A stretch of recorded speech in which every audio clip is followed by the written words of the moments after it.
Goku vs Giorno. These characters are considered the strongest in their respective verse and have been debated on TikTok and YouTube for over 5 years. Who will win this matchup? Before I get into this video, there's something I need to say. The state of the channel has been kind of all over the place and I do want to make it better and more active. I will try my best to get at least 2 videos out every week, but I will aim for 3. Without further ado, this video has been sponsored by Forza Corp. Forza Corp is an organization that helps underprivileged children from the project find stable living in a friendly environment. In this video, we're featuring just one of the saved kids, Tamaki, who will cover the Dragon Ball side of the video. I highly recommend watching this content if you're interested in Dragon Ball power scaling videos. Giorno vs Goku, who would win? Before we dive into Return to Zero's ability and its stats, there are some other abilities I want to discuss to give you an understanding of GR's arsenal. Giorno possesses a lot of incredible abilities. In fact, some of them are arguably the best abilities Araki's ever come up with. Any attack thrown at the organisms that Giorno after creates or possesses is reflected back. So if the attack had enough force to break a leg, it would also be reflected back, breaking the attacker's leg. If the attack was severe enough to kill the frog, it would also be reflected back. He also possesses regeneration abilities to the extent where he's able to fully heal his own wounds, limbs, regrowing them, along with healing his crew's wounds. This was shown when Mista practically unalived himself, but Giorno came to the aid and healed them.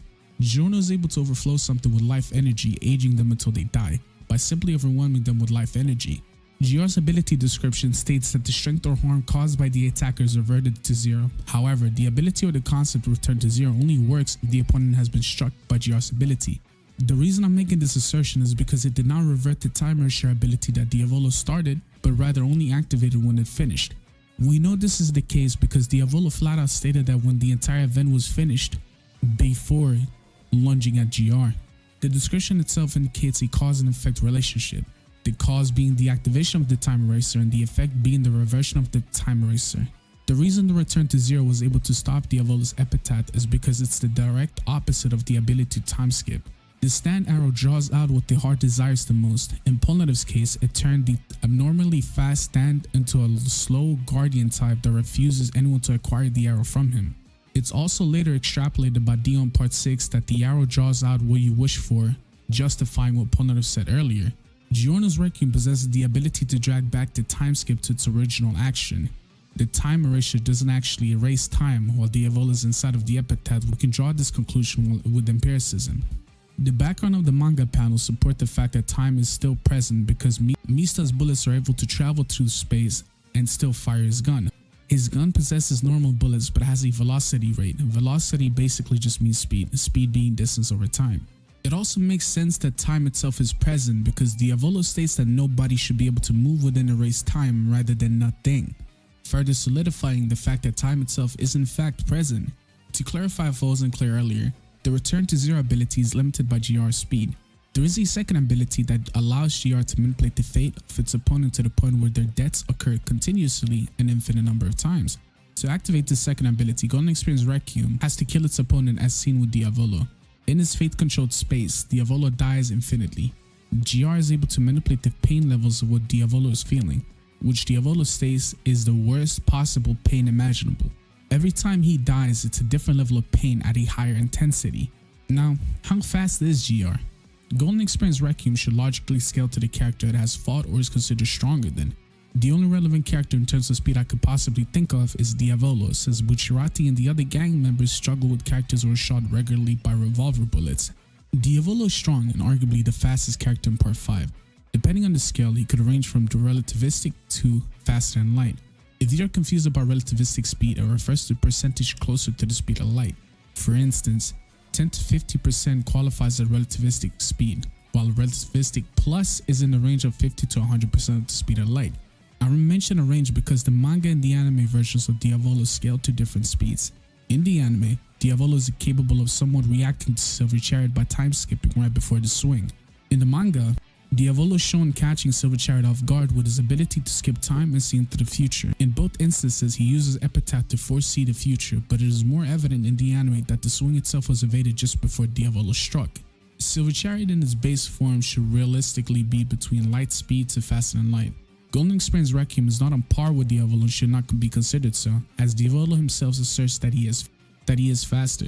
and it's narratively implied that Diavolo's strikes are more devastating than Giorno's, as seen when he cleaves characters such as Bucciarati and bisects people like Polnareff with his punches. In contrast, Gior's barrage of punches only inflict minor cuts on him, while Diavolo's punches are practically one-shot. In his epitaph's forecasts were also displayed with Diavolo killing Giorno and Gior with one punch, further solidifying that he's way stronger. We do not know the exact speed of Gior, as it only manages to land hits through the activation of its ability while Diavolo's inside epitaph. He is searching for possibilities to win the fight. It would be logical to assume that Gior's speed is somewhat relativistic to relativistic plus, since it's somewhat kept up with the antagonist who shoots scale to Diavolo.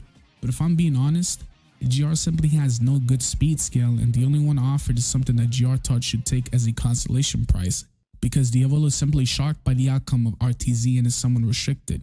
We can make that deduction because he was completely stunned by the fact that something is able to force him into a corner and only does proceed to act after Gior lunged at him. Thank you for having me here. I'll be doing Goku's portions of the scaling for the video, and with that being said, let's get right into it.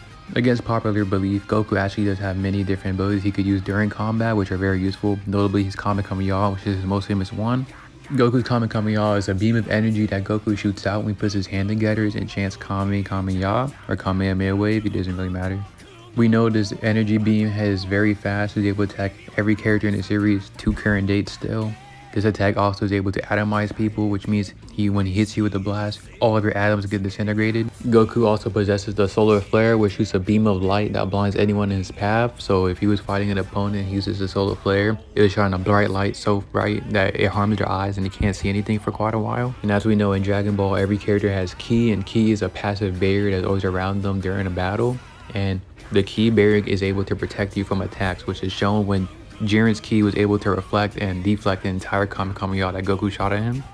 And we know ki is mind, body, and soul, so it should be able to protect anything that's mind, body, and soul related to Goku if he's stronger than you by a vast degree. Goku is also shown to be able to power know people because he's stronger than them. And what power know means is that if he's stronger than you to such a high degree that nothing you use on him would work. So no power would work on him at all. And this only works if he's way stronger than you. Well, stronger in general, to be honest, but this is shown when they turn into candy and still able to fight as a candy bar, so the transmutation didn't work. This is also shown in Universe 7 vs Universe 6 arc when Goku breaks out of his time barrier.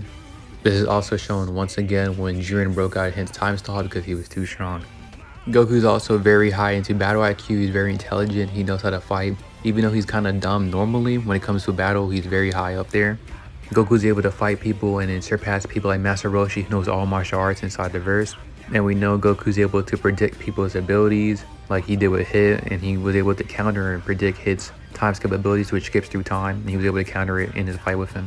And as for how strong Goku is, we know Goku in the beginning of Dragon Ball Super was able to clash with Beerus. Their clash is going to destroy the entire macrocosm. This is stated when it said that nothing will be left in the universe, it will be turned into a vacuum made of nothingness, and everything will be completely destroyed. And we know the macrocosm has 3 different universal size constructs inside of them. And what I mean by that is that the living world is a universe that's infinite in size, as it's stated to be an expansive space which has infinite galaxies inside of it and infinite nebula, as well as infinite stars inside of it. It's stated in Zenchu 7, page 36, that heaven is the same size as the living universe, which means heaven is infinite size, and it's also stated that heaven is the same size as hell. So it makes it all 3 comparable. So it's 3 different universes that are infinite in size. This would mean that Goku should be in the low multiversal ranges of abilities, as he's able to destroy the macrocosm in the beginning of Super alone, which, as we just went through, contains 3 different universe-sized constructs, which are infinite in size, mind you. And as for speed, Goku has some infinite speed feats in Dragon Ball Z. He's able to fight Buu, who could cross and destroy the entire universe, which we just went over, that's infinite in size. And yes, 2,000 years is a very, very long time, but traversing an infinite size construct in 2,000 years is still infinite speed. Along with that, we know that Goku and Pikkon was able to go from King Kai's planet all the way down to Hell. They traversed it, they flew down there from King Kai's planet all the way to Hell, and it's consistently shown that King Kai's planet resides above heaven. So that means they went from past heaven, past the living world, and straight down to Hell, which will also be very high into infinite speed. Goku, along with infinite speed feats in Dragon Ball Z, has immeasurable speed feats in Dragon Ball Super. He was able to fight Jiren, and as we know during his fight with Hit, that Jiren transcends time, which is stated by Vada when she says this means Jiren possesses power itself that transcends time, and it's stated by the Kawashi of Universe 7 that even time itself means nothing as Jiren's strength, which both of them are pointing to the fact that Jiren transcends time, so he should be immeasurable speed as he's above time, obviously. And this is very consistent as well. As we know, the entire fight itself, Jiren versus Hit, is described to be an extra dimensional ultimate battle in the title, which just points to the fact that these characters are that strong and are that fast. Goku has many ways to win the fight. Usually what Goku does is that he would just punch them and, beat them up like Ooga Booga style, which usually works out for him because he's so much stronger and faster than people. And even your relative, he outskill you because he's a master martial artist. Goku can shoot the Kame Kame and erase all your atoms so you don't exist no more and you're basically dead. Goku also possesses the ability of Hakai in the manga, as he's able to erase people from existence, which is another win condition Goku can have for a fight. So if nothing is working, Goku's not dumb as stated before, he's a very good in battle IQ. Goku can just erase you from existence and that's it. Especially if the fight is bloodlusted, then it's very going to happen and nothing's really stopping Goku from doing that. And we also know if Goku is stronger than you by a very vast degree, he will power know all your abilities and all your hacks, so nothing will work on him and you just beat you down. And this will conclude the Goku portion of the video. And the start of Super alone, he's already low multiversal and gets way stronger as time goes on, especially currently. We know in Dragon Ball Z alone, not even touching Super, Goku has infinite speed feeds super high into infinite speed. And now in Super, he has immeasurable speed as he transcends time. And that we know that Goku has a passive ki barrier, so you have to get through the barrier to even hurt Goku in the first place. And that's assuming you're stronger than him, because then he'll power know all your abilities. So in conclusion, since Goku is low multi-AP and infinite to immeasurable speed, as my Mexican friend Tomke has shown, he is simply too fast for the effective GRs or TZ to keep up with him, and he would likely just one-shot him. If you enjoyed the video, please don't forget to like, subscribe, and join the Discord in the bio, and peace.